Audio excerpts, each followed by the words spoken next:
with that in mind, we do want to go back and check in once again with our Madeline Salinas now, who is out live on Padre Island. And Madeline, homeowners along the canals, I know, we're dealing with some of that rising water. Yeah, Mike, I mean, if you're just now tuning in, you may be wondering, why are we out at the Padre Island canals? They're supposed to have water in them, but the reason we're here is that the water, at least the homeowner has told us, is 2 to 3 feet higher than it typically is. Now, keep in mind, he told us that about an hour and a half ago. It could be a bit more by now. My photographer's kind of getting a zoom in on just so you could see, how high it has risen. And I'll tell you what, as we were headed over the JFK bridge just to get over here, from what we could see from the car, it looked like Snoopy's and Doc's kind of had a water issue there as well. I don't want to go ahead and say it was flooding, but I will say that there was a lot of water there in that parking lot. Now, if you caught First Edition this morning, you would have known and you would have seen the waves. And we actually got some reactions from not only visitors from San Antonio, but from locals as well. So if we can go ahead and play that clip just so you can hear, what that reaction was like.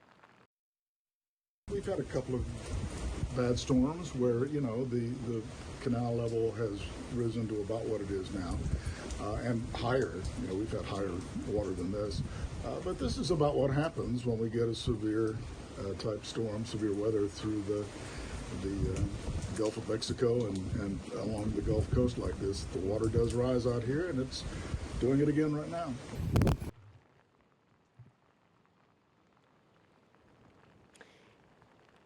And like Mr. Gazin was saying, I mean, since the last time we spoke, the wind has gotten much stronger, and I will say that the rain has gotten a lot harder since the last time I spoke with you guys.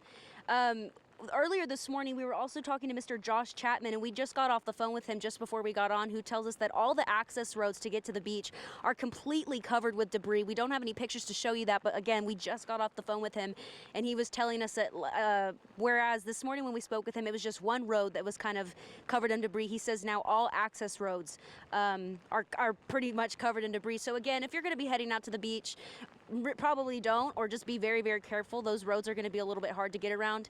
And guys, don't forget, like we've been saying all day, turn around, don't drown. Mike, I'm going to go ahead and toss it back to you in the studio.